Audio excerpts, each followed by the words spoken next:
Hello and welcome. My name is Neil and my handle is Wildy11, and I'm starting a series of YouTube videos which I'm intending as a give back to YouTube for the help and assistance that I've been given from watching YouTube.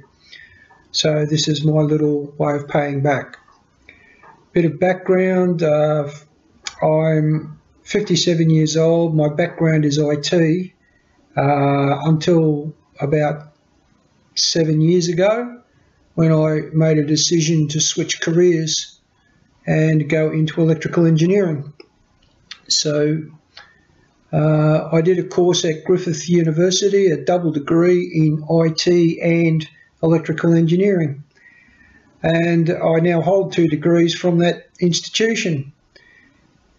Let me just say that if you're considering a change of career, that if you go up and talk to the people at the university, pretty much all of them will tell you that they're there to help you. They do a few things a little bit special for mature students with flexible study solutions. For me, that wasn't an issue because I decided to quit work and study full time, and basically Griffith helped me to get my student allowance sorted, and they got me started on what I could do to get myself going and studying, and are extremely helpful. So let me recommend, if you're a mature person and like you're considering it, don't let your age stop you. Just go talk to someone at the university you're considering and talk it through. I must have had a 2-hour conversation with a lady who helped me to apply for my classes and sort out my courses, and she's extremely helpful, and it gave me a lot of confidence that I could do what I was attempting. Let me tell you that confidence evaporated a couple of times. The most recent time was 6 months from finishing my degree. I had a health issue. I had an aneurysm burst in my head. Now, if a lot of people don't know what an aneurysm is, it's a swelling of your blood vessels, and mine actually burst. So it's a bit like getting shot in the head. In fact, it's exactly like getting shot in the head. So this thing burst in my brain. I walked around for another 3 weeks after that occurrence. I did my exams at uni, and I was about to get on a plane to Germany, and I flew to Sydney with this problem. I should have been dead, yes. I wasn't. I don't know why. I thought I was under a lot of stress, and I was a bit hungover from things, and I had this headache that just would not go away, but I kept at it and at it and at it. And I finally got to a point where I was about to get on a plane to go to Germany to finish my thesis. And I thought, shit, I better go get myself checked out, get a medical clearance to make sure I can fly. And within 10 minutes of that, I was going through a CT scan initially. And the CT scan turned up the aneurysm. So from there it was, look, we don't want to worry you. In fact, I was walking home. It was about a 5-mile walk from where uni is to my place. And at the time I was walking to and from university to lose weight. That was my exercise. So I was walking home, and my lovely doctor, her name was Isabella, and she rang me and said, not to worry you, but I want for you to check into emergency at the hospital. Now, the hospital is across the road from the university, as it turned out. She says, she thought I was still in the clinic, so I want you to check in. Now, I was 2 miles away walking home with my phone, and of course, I've just turned around and walked back to the hospital, and I've walked into the emergency. Now, what Isabella had done was she had faxed them all of the results and given them a heads up that I was on my way in. And, of course, they thought I'd be arriving unconscious by ambulance, and I've walked in. So, I don't know, about half an hour later, after I've sat down and checked myself in, this nurse walks up to me and she goes, "Oh, you wouldn't be Neil, would you?" I said, "Yes, I am." And she says, "Oh my God, I found you." And from there on, things happened really, really quickly. The surgeon who is an expert at these things, his name is Dr. Hal Rice. He was actually on his way home, and he was getting in his car when they ran and grabbed him and asked would he stay back and see me. So he'd actually been waiting, and talking to other patients while waiting for me to come in. So he'd actually finished up a very, very long day. He'd finished the surgery because he's always operating. He's a lovely, lovely guy. And he agreed to see me and talk to me. And he did, I think they call it an angiogram, where he went in through me, through here, through my groin, and up through my heart and up into my brain. And within a few seconds, he confirmed the diagnosis. He was like, "Yep, we're going to get an MRI of this as well, but yeah, you've definitely..." And he thought nothing more of it at the time. He thought, no, because he's been walking around for 3 weeks. This is all fine, and you're okay to go back into the community. Lovely, anyway. About a week later, I still hadn't received my medical clearance, so I went and saw the doctor again. And the doctor went, "Yeah, you need to go up and talk to the neurosurgeon across the road for this clearance." And I said, "Yeah, okay." So once again, this neurosurgeon was a guy called Dr. Paul Graham, a very, very experienced man. I've seen millions and millions. Anyway, very experienced man. Again, he was off shift and heading home, and the registrar, bless her name, a lady called Joy, went and grabbed him and said, "Look, this guy's been mucked around. Can you have a look at him and just give him his medal?" So Dr. Paul Graham sat down opposite me, and he had the MRI, the CT, and the angio, all the pictures, in front of him. And he turned around and you can see my light sources over here, and this is the light source, right? His skin was this colour. He was looking at me across the seat, and he said to me, I can't understand why you're still alive." And I was like, "What do you mean?" And he's like, "You should be dead." And I'm like, "Well, I'm not." And he's, "When did this occur?" And I said, "Well, now it was 5 weeks, 5 weeks ago." He said, 1/3 of people who underwent what's happened to you are dead before they hit the floor. He said, 2/3 of people don't make it to the hospital's front door. They die before they hit the hospital. He said, of the remaining 1/3 of people that come through the surgery and everything else, about 1% of 1% of those people end up the way you are right now, and you haven't even had a surgery. And I've gone, "Well, what does that mean?" He says, "Well, you should be dead." And I'm like, "Well, I'm not." Second time. He's like, "Well, I can't let you walk out of this room. I've got to get you in to see." And again, Hal Rice, bless him, was on his way home, and Paul Graham's rung him. He's gone, "Look, I need you to see this guy now. I mean, if we don't do something, he's going to die."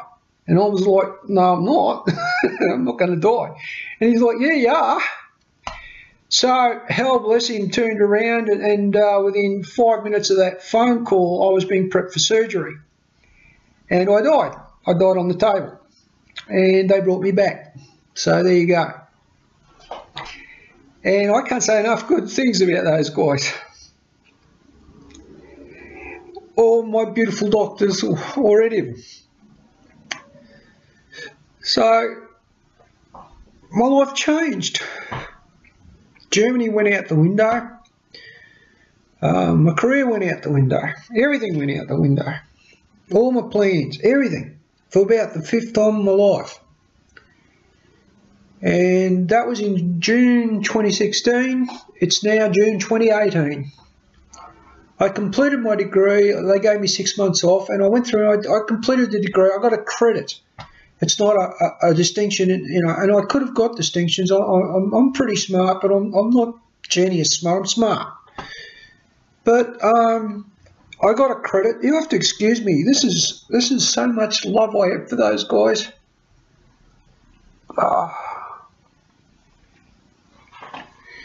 Anyway, Dr. Hel Rice at Gold Coast, and actually her name is Dr. De Veers. I have for those guys.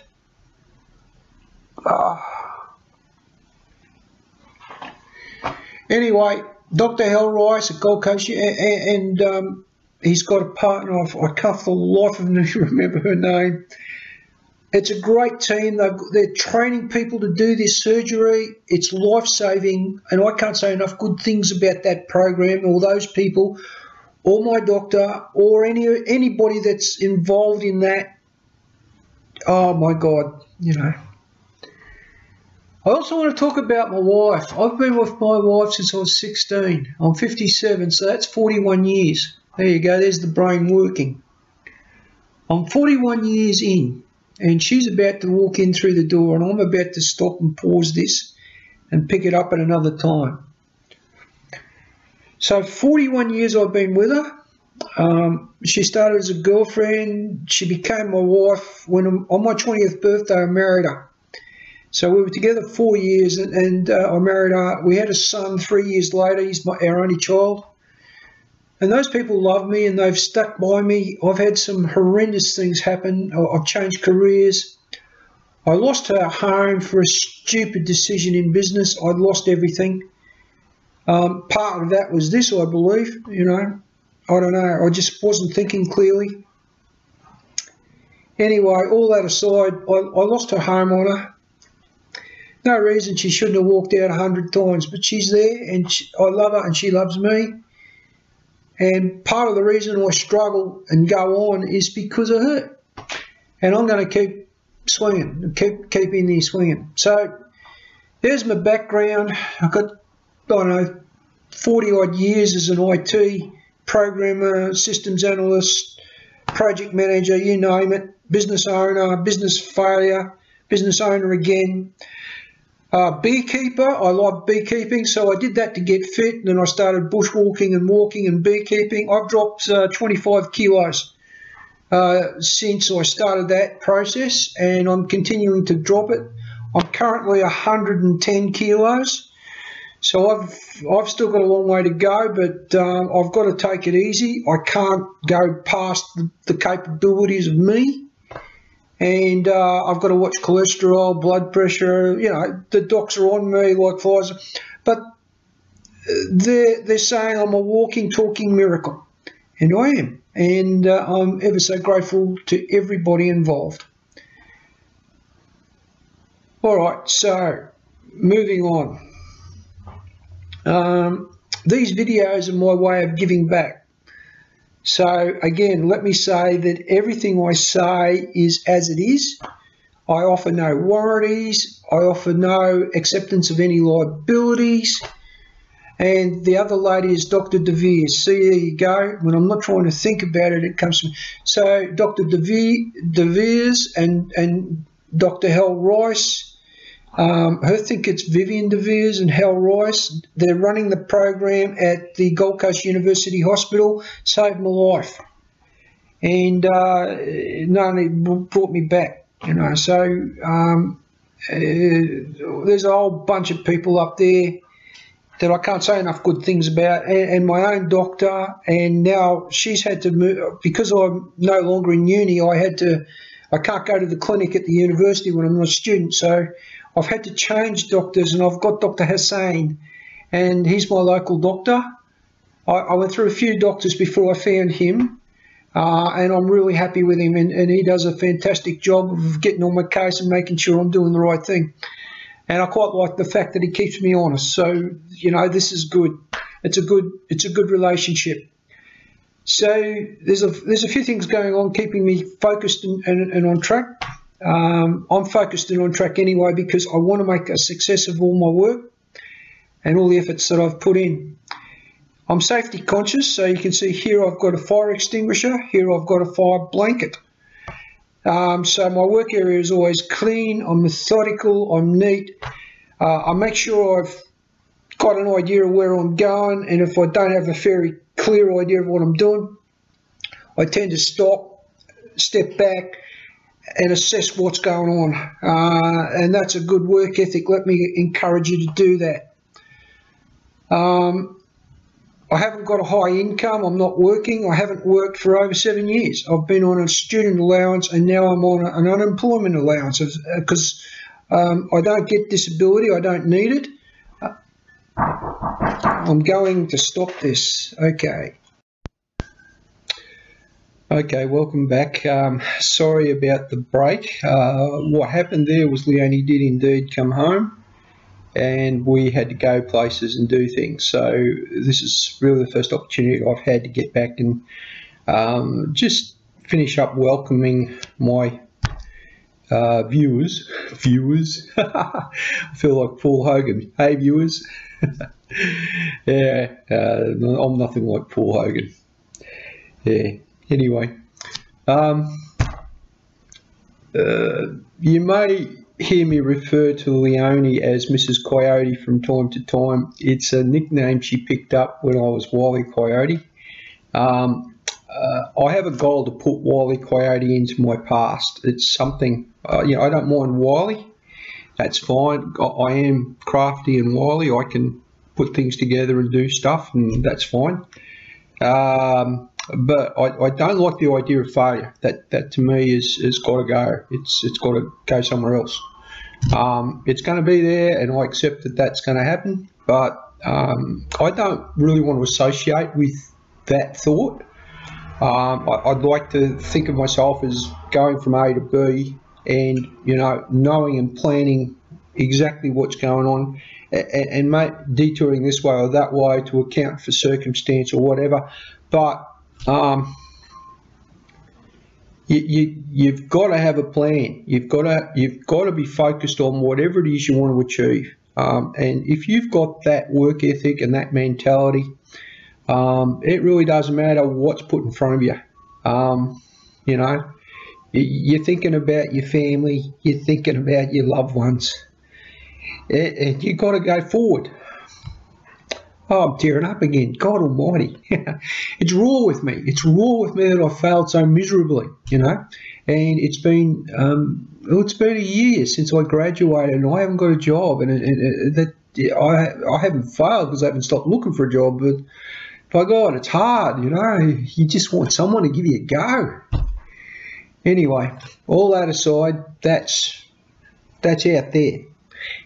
I know I'm going to get where I need to go. I need to get 2 years under my belt under supervision of a professional electrical engineer. And then I can get my accreditation from Engineers Australia. So that's my goal. I've got to find somewhere where I can just slot in for 2 years. They're going to get 2 years out of me. They're going to get the best bloody graduate engineer you've ever seen, because I'm not starting at the bottom. I've got management experience. I've got budgeting experience. I've got project management.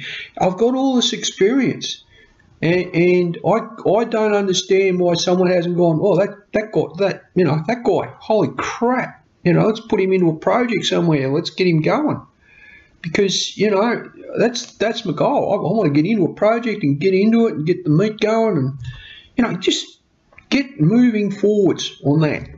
So it's raw with me that I'm not there yet, and I'm going to talk about that in a couple of, because there's been some really low points in there. There's been some really low points, and if your focus is not where it needs to be, well, then your focus might be somewhere where it doesn't need to be. And if your focus is, and let me encourage you, there are people out there that want you to succeed.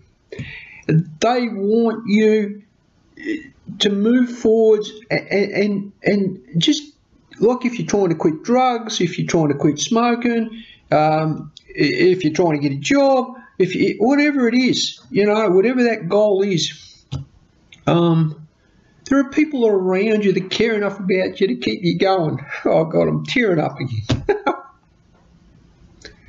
What am I going to do here? I've teared up a couple of times in this welcome video. I'm a passionate guy, I write poetry, I write books. I've never had anything published. I don't know why either. I've tried to get published a couple of times. I've written some bloody good books. When you look at some of the crap that's out there in the way of books, don't get me started.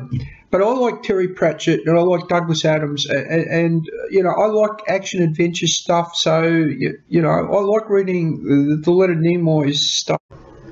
Okay, I know I said Leonard Nimoy because he's who I most associate with Star Trek, but I meant to say Gene Roddenberry, obviously. Give me a break. I don't know why either. I've tried to get published a couple of times.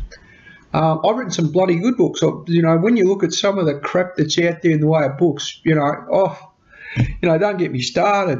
But I like Terry Pratchett and I like Douglas Adams, and I like action adventure stuff. So I like reading the Leonard Nimoy stuff and Stephen King sometimes. If I've got to. I love J.K. Rowling. I would love to meet up with J.K. Rowling one day. That'd be just the icing on the cake for me. Just meeting her. Because I reckon she and I just hit it off. I'm a muggle, I admit it. the only magic about me is accidental stuff, like poof, and I can blow stuff up. That's not a problem. I've blown stuff up. But I reckon J.K. Rowling and I'd hit it off. I like that she wrote a daughter into her books, I really like the character, Lovegood. I'm going to call her Looney. Yeah, Looney Lovegood. I loved it. I thought, and she loved that title. She loved being thought of as, and I do too. I love being told I'm an idiot. It's something I look for. I can't tell you the number of times I've given out advice to someone who's called me an idiot, and they've gone off and they've failed miserably because I said turn right and they turned left, and I gave them good advice based on my experience. And I'm doing that here. I'm giving you guys advice based on my experience. And I can see, and I've got this crystal ball because it's happened to me, and I've got this crystal ball. I can see what's down there. And if you want to toddle off down there, more power to you, off you go. But if I tell you, or if I advise you that you should do this one, and you go, at least you've considered it, at least you've considered it. And to me, that's my goal, is to get you to consider what the alternative. Like, there might be a guy that you hate, I've got very few people that I hate. Most people like me, and I try to help people, and I get used a lot, whatever. But there are a few people in this world that I really hate, and it's not my nature to hate somebody, but if you've done something that I believe deserves hate, then you get hate. And there's a few of them, God almighty. Again, I've just woken up. Oh, good news, great news, in fact. My favourite coffee cup got washed up, and I've got lovely 30-cent coffee in my coffee cup. Now, I could have gone up the shops. It's Saturday morning. I could have gone up the shops and spent $6 on this, and I've spent 30 cents. And I'm just enjoying this. Just give me a sec. Now, what I do is I always heat the cup before I put my coffee in it so it stays hot. So that's hot to the touch, but the handle's as cold as ice. And the reason for that is it's a thick cup, and it's got these beautiful graduated sides so that flavour comes up to your nose as you drink. And that's what you don't want a straight one. You want one with these graduated sides, and you want your coffee nice and warm or hot, down to, if it gets below lukewarm, I tend to chuck it and go again. But they haven't been getting below lukewarm. They get right through to the bottom of the cup. I've got no idea what I was rabbiting on about. There you go. So, I know I was passionate about it. Okay, so I've written a couple of books. I write poetry. I write a lot of poetry. And my poetry is inspirational, and I might share some of that. But if make a suggestion in my lifestyle section about I'm going to do something about losing weight. I'm going to do something about budgeting, and I'm going to do something about managing your business. You know, based on my business management experience. I'm not qualified as a business manager. I don't have a degree in that, but I've got experience in it, and you know, I can step into any business and manage it, no problem. I know about budgeting. I know about forecasting. I know about customer management. I know about supplier management. Equally as important, if you're not managing your suppliers with the same gusto that you're managing your customers, you've got a real problem in your business, right? A good example of that is Microsoft and Windows 10. You know, Microsoft did a lot of good things in Windows 10. They made things easier, and they blah, blah, blah, and did all this stuff. But the average Joe Blogg in the street, who is mostly their consumer, their customer, he was like, what the hell? You know, what happened to Movie Maker? What happened to sound recorder? What happened to, you know, what happened to that pinball game I used to play when I was trying to cheat, you know, at work? Or what, you know, what happened to the solitaire? You know, solitaire, for God's sake, solitaire. You know, the answer is they got wrapped up in something a little bit more special, and the pinball thing, I think, just died because they went, no, that's not necessary, and, you know, we're going to save some bucks and not put that in. But if you go into the Game Centre, you'll find it. There's a thing online called the Game Centre, but you have to have a Microsoft account now to access it. So that thing's free, by the way. You can get one of those, and it's good because you can get a free email, you can get a free calendar, and it's all in the cloud. So all of your contact information, but it's also bad because it means that Microsoft have got all your contacts and all your stuff. Yeah, all right. Let's not get started on that. Okay, let's. The goal here was to wrap this introductory video up. I've had a couple of diversions. If you follow along with me, everything you do as a result of me, it's well intentioned, and I accept no liability whatsoever. Okay, so if you went, oh, I did this and I lost my house, it's not probably because I told you to do that, you know, or you misunderstood or whatever. Look, I'm well intentioned. I want to see you win. I want to see you get from where you are to somewhere where you need to be. I'm going to do a series on the weight loss, and for me, that's a particularly nasty challenge. You know, I've already gone into why. I've dropped 25 kilos. I'm happy that I've dropped that, but I've got a long way to go. I've got to get below 100. That's my first goal, and I'm at 110. I've still got 10 kilos to go. Now, I know I can drop 10 kilos. I know I can do that. And I can do that very quickly if I choose to do it. I can, you know, go to a gym, and I can increase my bushwalks, and I can do all sorts of. I can go back into beekeeping in a big way, but I've got a health issue, and I've just got to be aware of that. And if I push it too hard, I get crook, and if I get crook, I can't find a job. If I can't find a job, it's all gone. So at the back of my mind is the primary goal, which is find a job and get Leonie, you know, safe. Get the house. Let's get the lifestyle back to safe. At the moment, it's. I mean, we're within our means. We're not living outside. We don't have credit cards. We don't have loans and debt. We don't have any of that stuff. You know, people offer us credit cards all the time. No, you know, this is, see that credit card? Bang, bang, bang, bang. You know, chop them. You don't need credit cards. You don't need any of that. If the car's broken down, right, if you've got a big flash car and all it's doing is it's broken down in the driveway, what the hell have you got a car for? You know, if you're spending these ones, if you're doing this every time you go to get in the car and you're doing this first, and you go, right, I need a light bulb, and I need this, and I need this and that, and oh, I've got to get special oil for it, and oh, here's the servicing, and here's the rego, the insurance, and, you know, you're doing these ones all the time. And then you look at your wallet, you think, should I like a coffee? Oh, I'd like to do. Oh, well, I can put that on the credit card. And the coffee goes on the credit card. And before you know it, you've got a $10,000 credit card. Because you spend $6 on a coffee and you have 4 of those a day. So if it was $24 a day, there's $100 a week on coffee, you know, just Monday to Friday, there's $100 a week on coffee. Now you do that for 52 weeks, Yeah, $5,200 a year on coffee. Now, what could you do with $5,000? You know, I could do a lot of things with $5,000. You know, that's a holiday. It's a car. You know, it's a car that doesn't break down actually. And I'll talk to you about getting a cheapie with a few issues, and getting it to a point where it's reliable. And we can do that. If you get an older one, they don't have a lot of fangled gadgets that are going to kill and die. But you want it to be clean. Most importantly, with your vehicle and stuff, you know, be clean about it. Make sure that the engine bay gets a dust down with the high pressure. You know, get all the oil and shit off your motor and that.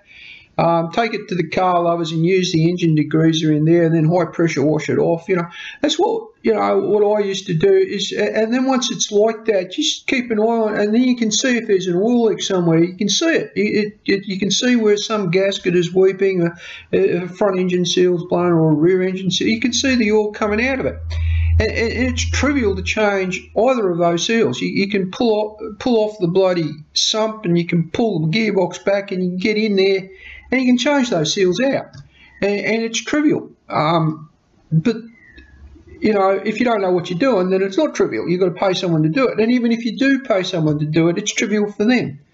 But you'll have a mate floating around somewhere who's happy to help you out, and you make you chuck a barbie on, you have the beers going, and the mate comes in that knows what he's doing, and you all just do, here's a spanner, yep, take that, yep, take that bolt out, yep, okay, and you're working under his instruction, so he knows what he's doing. You're just the lackey. You're just there to hand him tools and make sure he's got a beer when he needs a beer. And you know, it might cost you $100 to put the barbie on, and that's fine. That's expected. You buy a slab, you buy some meat, and you buy whatever. You know, and you get your barbie gas, and away you go. It's $100. And you might have a team of 4 or 5 of your mates around there with one guy that knows the job, who's the project leader, and you're all kind of handing him tools and doing whatever. That's the way to do that.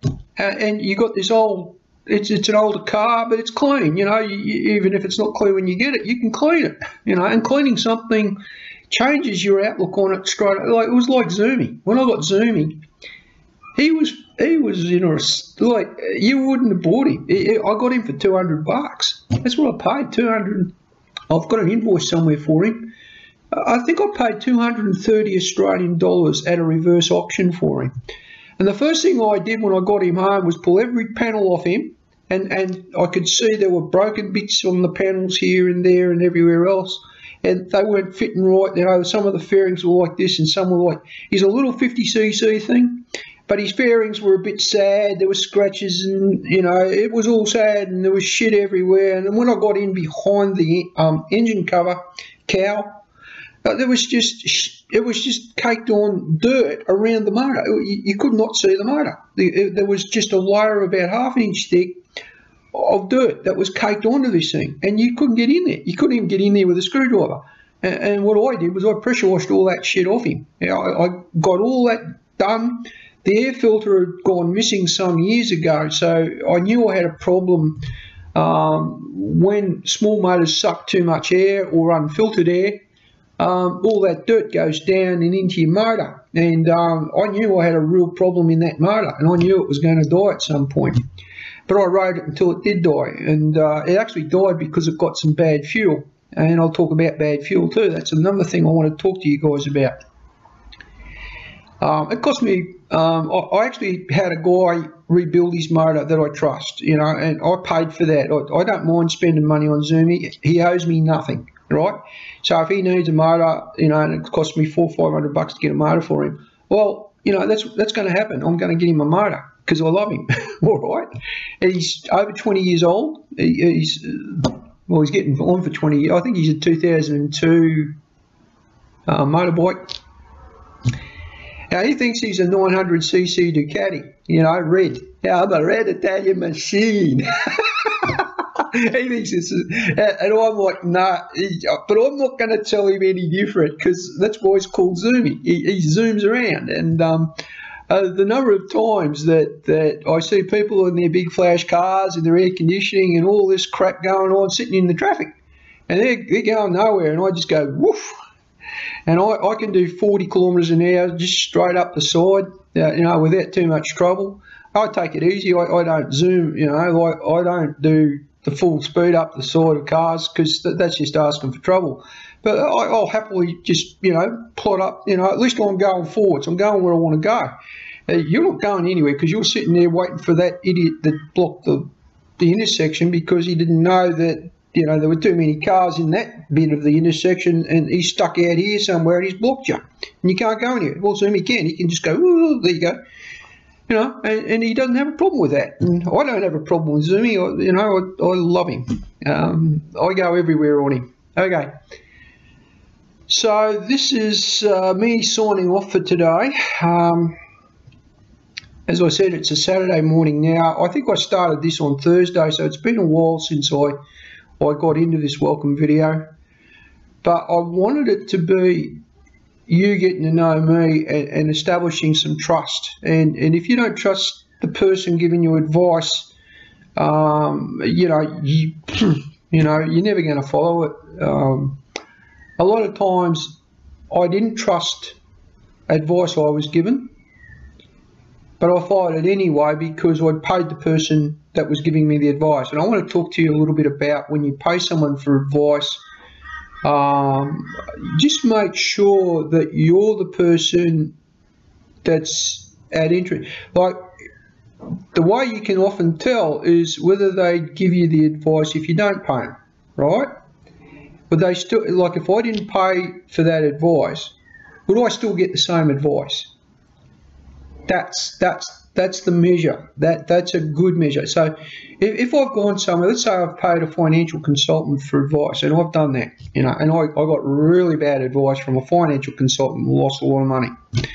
But let's say I've got in and I've paid this financial consultant for advice as to where to put my super. Let's say that.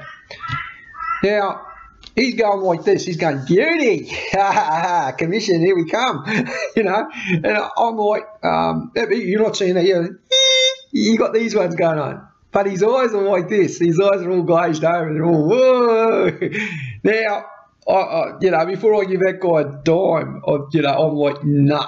The gut's telling you, he can't keep eye contact. You got no respect for the guy, and you're not going to take his advice. And to be honest, the guy might be giving you good advice.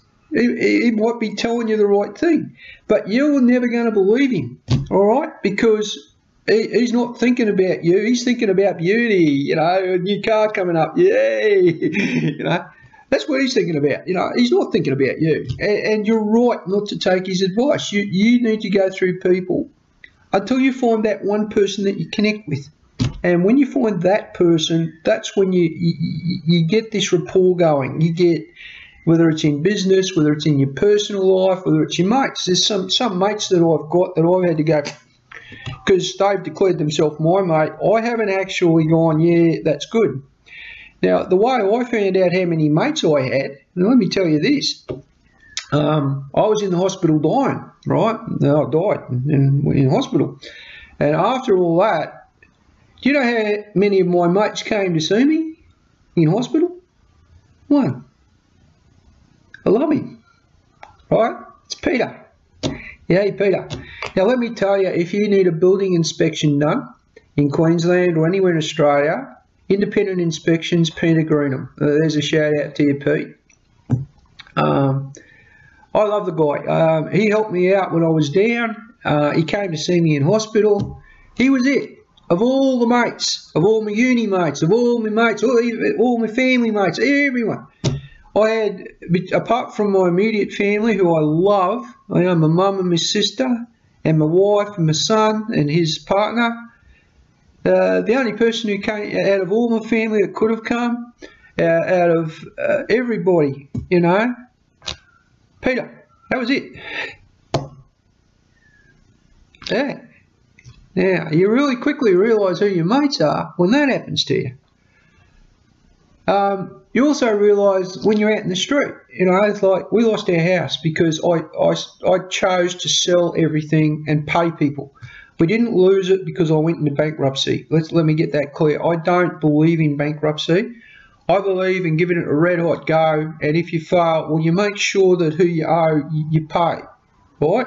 And I did that. I paid the people I owed. And at the end of it, we had a car and we had some furniture and about 10 grand.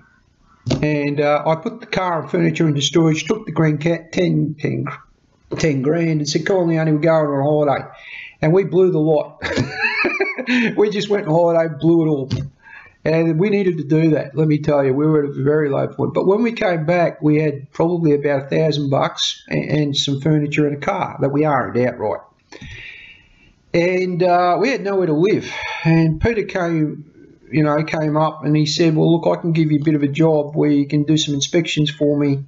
You're just taking photographs of buildings, and send them to me. I'll do the assessments myself. But we can do it very well from photographs if I show you what to do. So that's what I did. I used to run around and take photographs for the guy. And I actually learned a lot about OH&S through taking those photographs, let me tell you, and fire. I learned how to do depreciation schedules and building and project, sinking fund money. I learned how to do all that. I actually wrote the software that did all that, so I learned it. And I knew kind of what was required going in, so he knew I knew, and he said, well, I'll give you a job. But he did more than that. He had a little office down here, and he let Leonie and I move into the back of it for free. Now, you don't have mates like that, He just knew that I wasn't about to go on the dole. I was too proud. I didn't want to, I wanted to work somewhere, and he gave me a job, and then I got another job, and I got a bunch of people who used me and abused me. I started the beekeeping business, and that went south, and I just had all of these things that I wanted to get moving forwards. Like, I thought the beekeeping was going to be enough that I could buy a house with my wife. It turned out I did all the work and the partner took all the money, so for him it was a great arrangement, and for me it wasn't so much a great arrangement, and the partner never listened to a damn thing I told him. And you don't want to be in partners with it, and so that all went goodbye. I've been there, done that. I've had partners and things where the partner knows better than me, and he just doesn't listen. And he would often spend $300,000 on equipment, on stainless steel gear for handling the honey. And it was 20 years old. He spent 300 grand on stuff that was 20 years old. And the guy that sold it was like, Mr. Tycoon's coming through the door, you beauty. He didn't know what he was doing. And I said, we don't need all that shit. What we need are beehives. And he was like, no, we need equipment. I said, no, we need beehives. He went out and spent all our money on equipment. And I say our money. He put up the money. I put up, the management practices and that.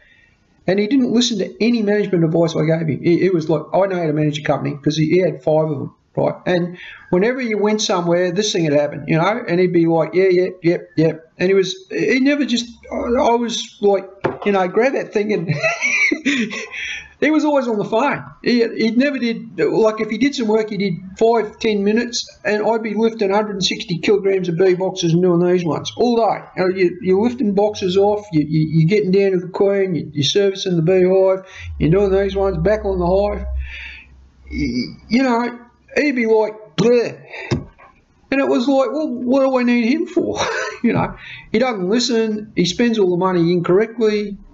I mean, I love the guy, don't get me wrong. He gave me a go, he gave us a start, and he gave me some faith that I knew what I still knew how to manage a business, and I still do. To this day, I can tell you, if I'm managing your business is going to thrive, because I can make it hum.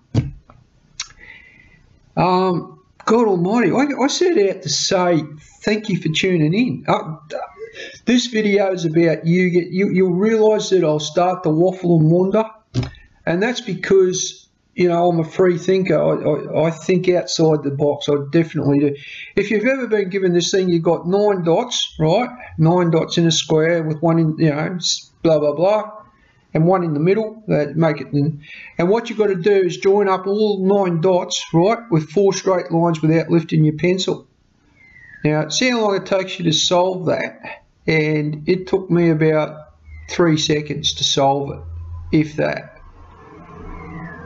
Right, so you got this square, right? So you got a dot, a dot, a dot, a dot, dot, dot, and you've got 9 dots in a square with, so you've got them going around the outside and one in the middle, and you've got to grab your pencil and you've got to join them all up without lifting your pencil up, 4 straight lines. 4, only 4. Now you've got to get that dot in the middle. Now, let's see how long it takes you to solve it. Now, if you've seen it before, don't tell your mate, because it's actually a good one to work out who can expand their thinking. You've got to expand your thinking. There's the clue. Righto. So I want to say thank you for watching. Again, anything I've said is well intentioned. It's me trying to give a little bit back to YouTube. The next time you see me is going to be, I want to set the computer up so I can do YouTube videos. This laptop I don't particularly care about. I bought it for university, and it's got uni stuff on it, and it hasn't got anything business related or personal on it. So this laptop is kind of my play laptop, and I can kind of install software on it, and if it's bad I can just roll it back, and I've got backup points for it. It's my play one, so I've got virtual boxes on here. I've got all sorts of things I can do with this computer, including develop little circuits and things for the kids. That's something I love to do. I love to develop hobby circuits. So they're things I'll be doing. A big project I've got on is building a 3D printer. That's one that I think people are going to love.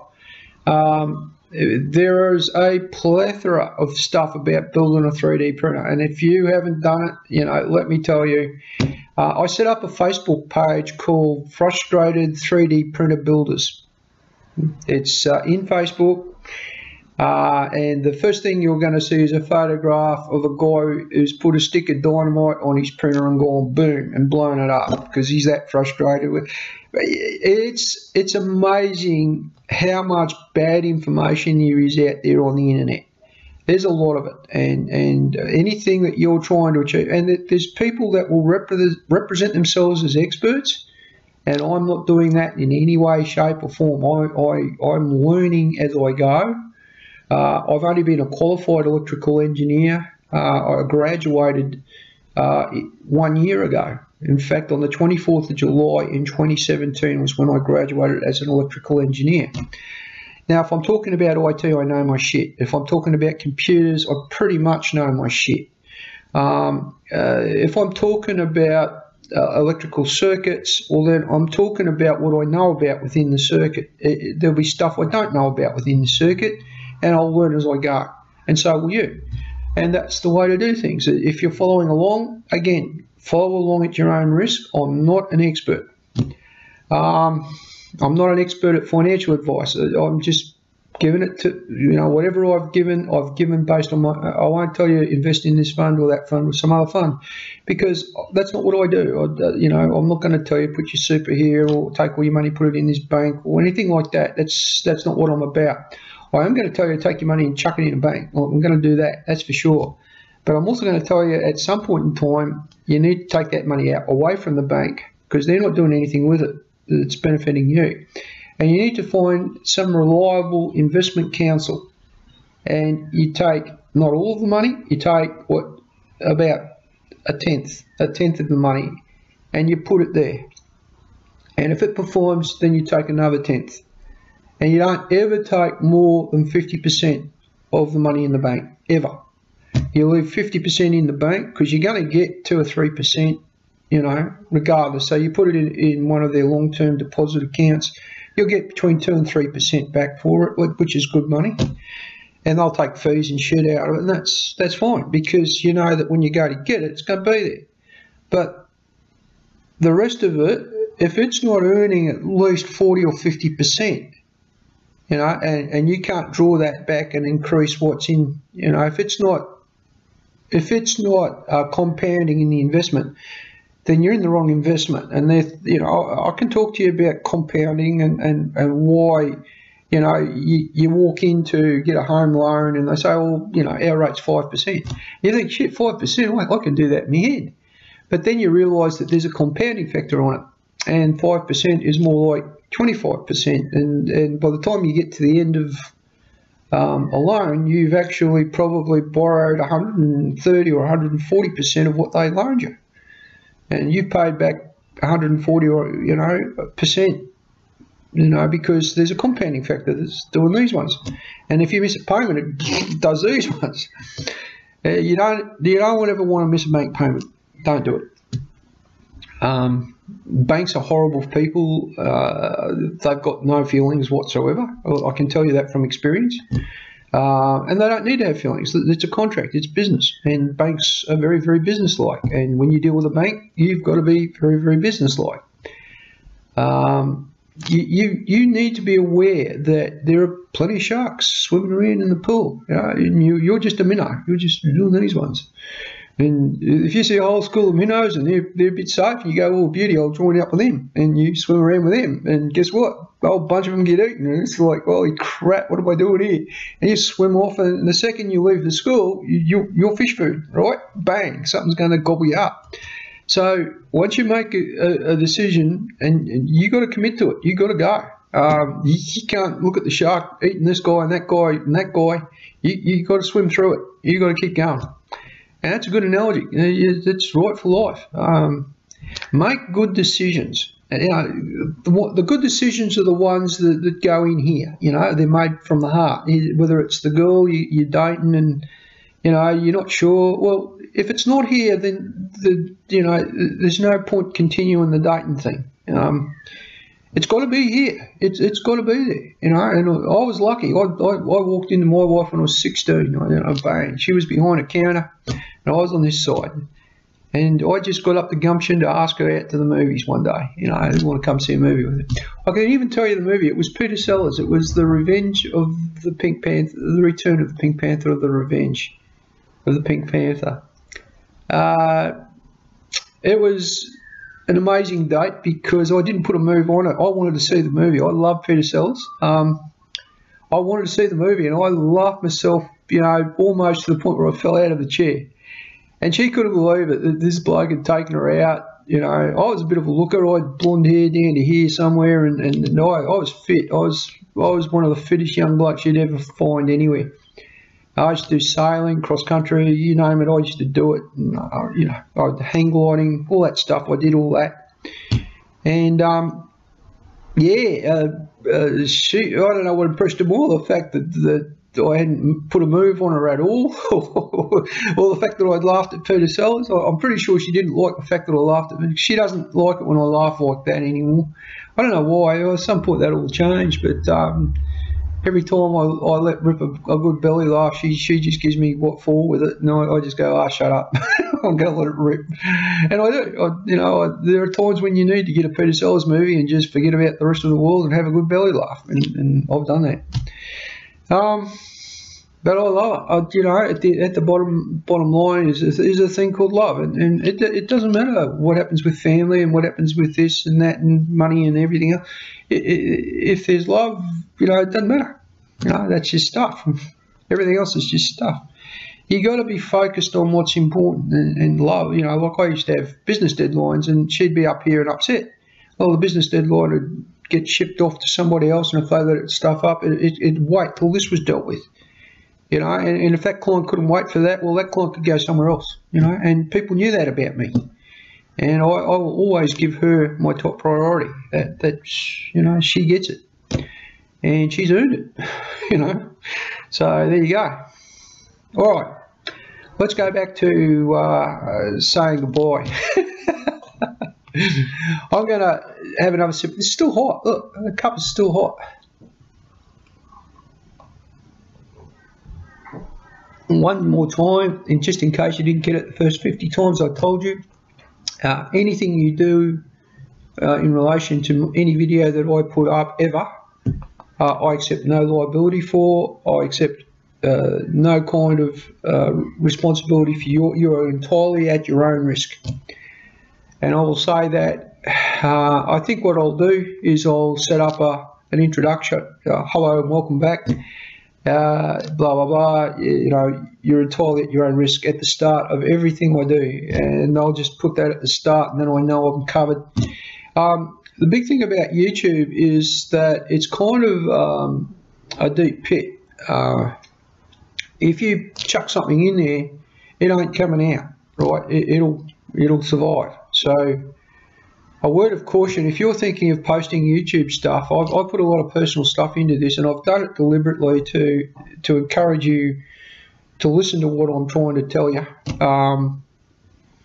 But whatever personal stuff you put up here, it stays. You know, if I'm going for a job, which I am, they're going to hear about what I went through with my aneurysm. They're going to hear about what I went through with my mates and my business, and they're going to hear about all that.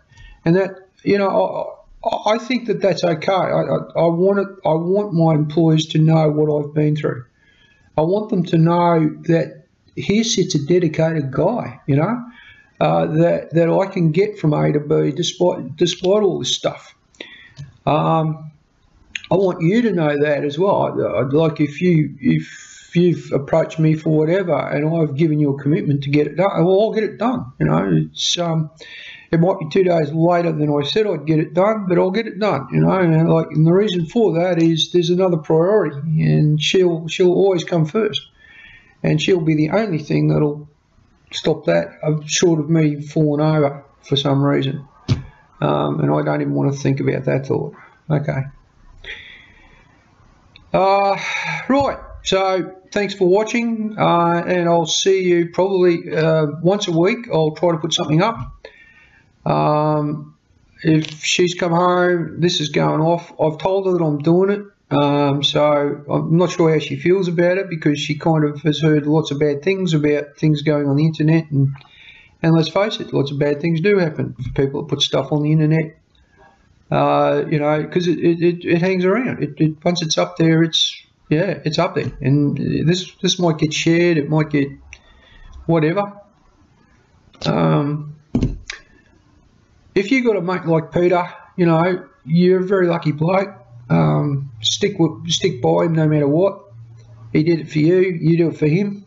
That's what a mate is, and he gets as much love out of me as my family do. So your family's got to come first, then your mate, then your business. So if your mate's struggling and drowning and you can see it and you go, but my business and my family's more important, well, you're an idiot. Your mates are more important than anything. I lost all my mates, by the way, just to let you know. The only reason Pete's around, from when I was young, I'm it. I'm the only one left. Now, I've lost mates to suicide, which has been tragic, and I'm going to do a little bit about recognising suicide things. I'm actually trained. I have a mental first aid health certificate, and if you haven't got one of those things, I recommend that you go get one, because when you learn to recognise some of the symptoms of suicide, you can change someone's life very, very quickly. And you don't look for those things because you don't even want to think about your mates might be contemplating that, and you don't want to. But your mates do contemplate suicide, and I'm ashamed to say it's something I contemplated once, twice, or 3 times, and I won't ever contemplate again. I've got a new focus now, so I'm not in that headspace. There's organisations like Headspace, Lifeline in Australia. There's probably similar organisations where they care. They don't want to see you do something stupid to yourself. So don't do something stupid. Let me say this: don't do something stupid to yourself or anyone else. Think through what got you to where you are and what you can change, because you're the sum of all your decisions. Everything that you are it's not because he did this and he caused you to do that. But you made a decision and you got to own it, right? So own the decision you made that got you where you are, and then own the decision you're going to make to get you out of it, right? and there's always a way out. The worst decision out, I think, is to run away from it. I've run away from some decisions, and I've walked away from some, I've run away from some, but I can tell you that by far the best solution is to face it and deal with it and own it. And once you own it, if it's a decision to quit smoking, for example, you can kid yourself that you're off smokes forever. let's face it, if you've been smoking for 10, even 3 or 4 years, you know, some of you have been smoking for 20, 30 years, and you don't, yeah, what's that got to do with me? Apathy is a horrible thing. If you want to stick your head in the sand and be apathetic, perhaps my videos aren't for you, because you're not going to get anything out of them, because I'm going to give it to you straight. Don't stick your head in the sand. Don't be apathetic. Don't be a bigot. It's another one. You can't judge people based on anything other than what's going on in this connection right here. Now, if you've got this connection with that person and they're doing these ones, I tend not to trust the person on the other one. You know, if they're doing, yeah. If they can't look in the eye, if they can't keep a straight face, if they're giving anything away that, whoa, you know, these ones, oh, if their eyes like it, whoa, you know, you got to wonder whether you're doing the right thing with that person.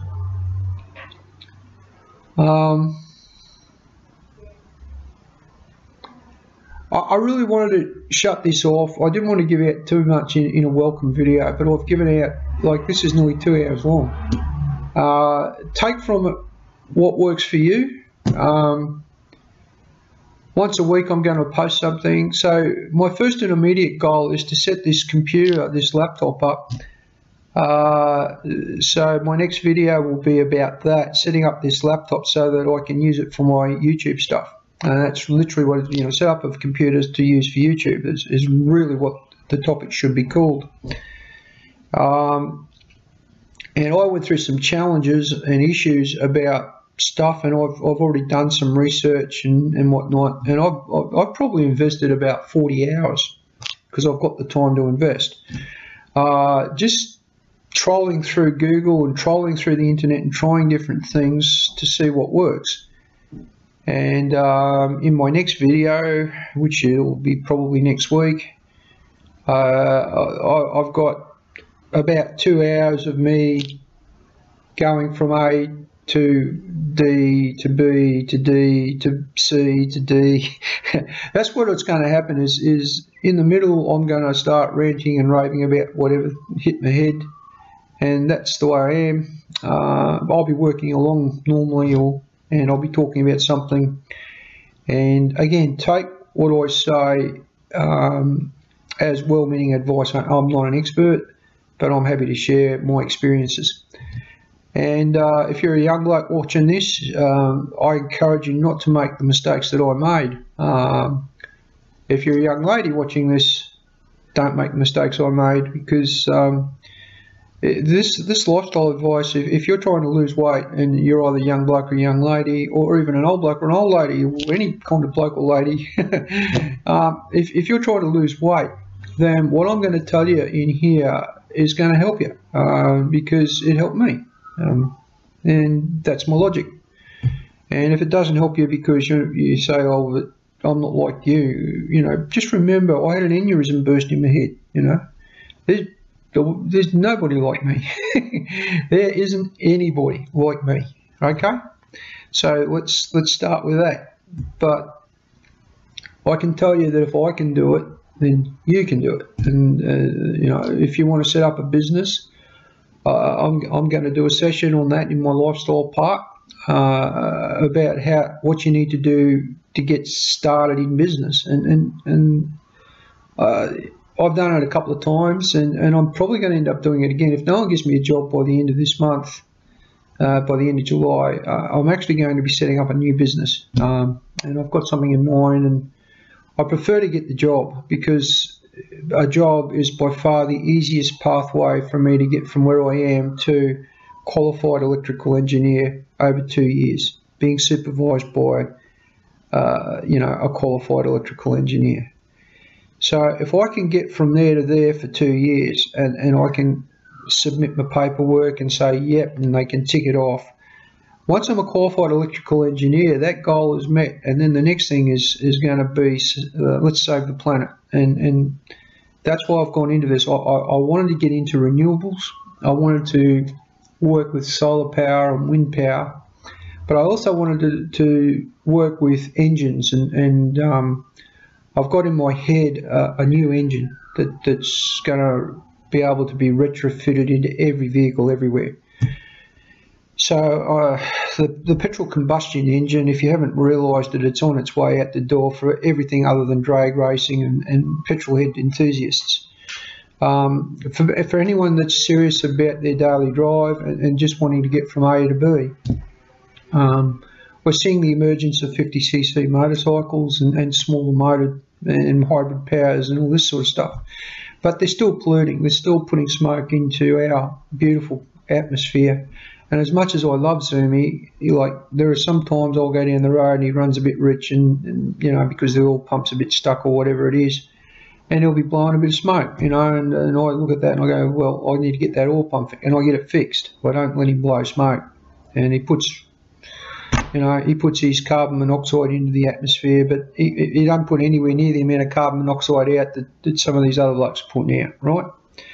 So I'm okay with that at the moment. I'm not going to be okay with that forever. I pull my weight. I recycle. I do what I can to pull my. I don't litter. I make sure I put things in recycle bins so they can be recycled. You know, I'm doing my bit. I pick up trash when it just annoys the crap out of me that someone can't walk from there to there, put something in a rubbish bin, and they've gone there, you know, there, and dropped it on the ground. And it's like, well, who taught you? Would you do that? You know, and you probably walk into the house and the house is like, if the carpet's got lolly wrappers all over it, you're like, yeah, okay, fair enough, because you just weren't taught any different. And to me, that's a tragedy. I think you need to teach kids the value of not littering. Litter costs billions of dollars around the world to clean up. You know, graffiti is another thing that gripes me. I don't understand why people spray paint all over beautiful things. You know, like, you know, maybe over a building they hate. Okay, fair enough. But why would you spray paint a beautiful old fig tree and put some stupid paint all over it? That tree's been there 600 years. Some of these Moreton Bay figs that are out here, you know, the strangler figs, and some of those are huge. They've been here 600 years, 700 years, or longer. I've got a couple of Norfolk pines outside here, and they're pretty big. And one day I'll take the camera out and show them to you. But they would have been here 400 or 500 years. You know, they would have seen all sorts of things. I've seen my city change around me. I've seen high-rise come into the beach where, you know, the beach used to be a sand dune like that, and you drive your car up a dirt track, you know, and park it wherever you could find a spot and walk over the sand dunes and out to the, and you'd have to do the burrs, the little, we used to call them bindies, but they're not bindies, they're bloody horrible things because they used to sting like shit when they got on you. And if you got half an inch off that worn track, you got one of these burrs in your leg, and that kept people on the track, which was good. Nowadays, they bulldozed all that, and they put buildings in there, you know, and there's buildings everywhere, and none of that exists anymore. All that ecosystem is gone, and that's tragic. That's absolute. They've developed it. They've ruined it. And there's you can drive your car right up and park it on it, and they get your parking meter. Yep. They get you, and then you come back and there's a nice ticket, $200 fine for you to pay because you spent too much time in the surf, and here's a ticket for your trouble. So your $2 parking meter for 3 hours or whatever it was has become a $200 fine. So it's cost you a lot of money to go to the beach, and then you do these ones and it becomes $1,000. I don't agree with any of that. I think places should be like, there's places that should be developed, and that's fine, but places should be preserved, and the Spit was one of those things that should have been preserved the way it was. It was marsh, it was swamp, it was sand dunes. It should have been left like that. It should never have been developed the way they've developed it. But anyway, that's something that I had no control over, because I voted for guys that didn't want to do that, and there's more people voted for the guys that did want to do it. I'm a greenie. I'm proud of that. I keep bees for a reason.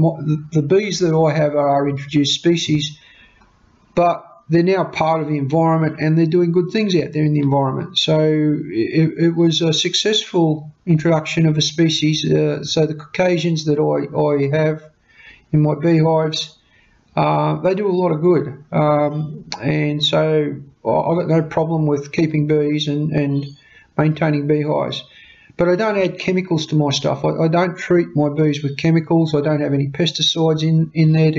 We've got a thing called the small hive beetle that hurts our bees. And I might even do something on beekeeping, because I was mentored by a guy called Wilkie Davenport, and Wilkie was in his 90s when he took me on. He showed me everything I needed to know about bees. He knew way more than he ever showed me. But the tragic thing about beekeepers is that there are very few young blokes taking it up, and young ladies. There are very few young people taking it up.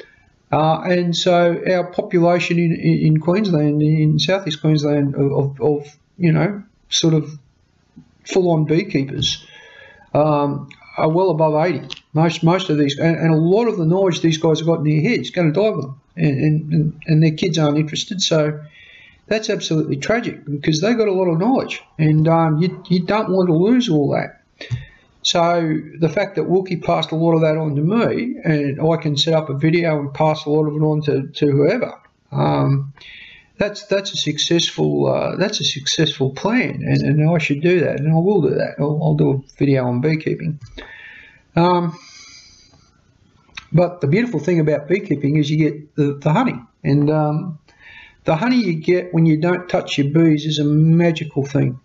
So if you're going to keep bees, don't limit yourself to an urban area, because the thing is that even though you're not using chemical in your hives, there are plenty of people that have got gardens where they're spraying bug spray, and they're spraying fertiliser, and they're spraying this, and they're spraying, you know, hormone growth shit and blah blah blah, and then there's insecticide, and by the time the poor old bee gets back, he's covered in chemical, you know, and he offloads and he goes out again, and well, you know, it becomes a different taste. If you can get your hives out in the bush a bit where there's no one. So, for example, I'm right out, because of Wilkie's property, it's got land that's like this. Now, every farm has got some land that's like that. And it's not good for animals, because the animal tries to go up the slope and he falls and he breaks his neck. And it's not good for anything. You can't grow a crop on a slope that's like that. But you can get a track up there and put a pad in, and you can put some beehives in it. And usually the slope's covered in trees, because you can't even get a tractor in there to bloody clear out the trees. So usually there's a slope that's like this that's covered in trees.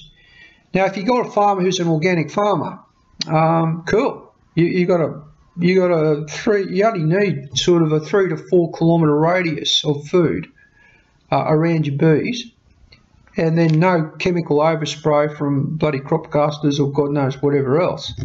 And you got something that's a bit special, because what happens is those bees don't go more than 3 to 4 kilometres from their hive. They will go 6 kilometres if they're forced to. But, you know, if you've got an area where there's plenty of food and there's no chemical, then the honey you get out of that will taste very, very different to the honey that the guy that set up on the back of the macadamia farm. Because macadamia farms spray chemical everywhere. They do. They use lots of it. And they even ask you to put your bees in there so that they get the pollination going for the macas.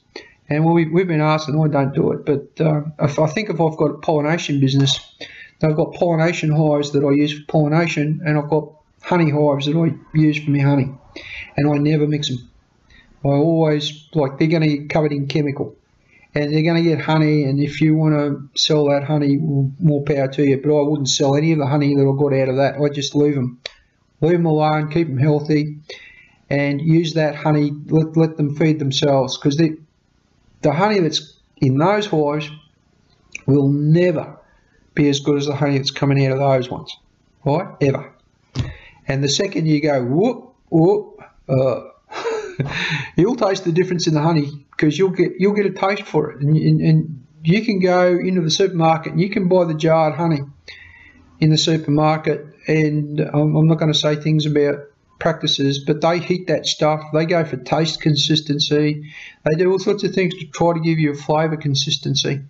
but they heat it, and the second you heat honey, it changes. It changes. And I don't do that. I don't heat the honey at all. I drip it out of my comb, and there's a very big benefit to doing that. God Almighty, I've almost done a bee. I'm trying to say thank you for coming. Thank you for coming. You can see I've given a lot of advice on different things in this, and maybe some of these ones might happen. I really don't care at this point. This is a welcome video. This is you getting to know me, and understand that I've got, see those books up there? Well, I've read them. I've actually read them from cover to cover.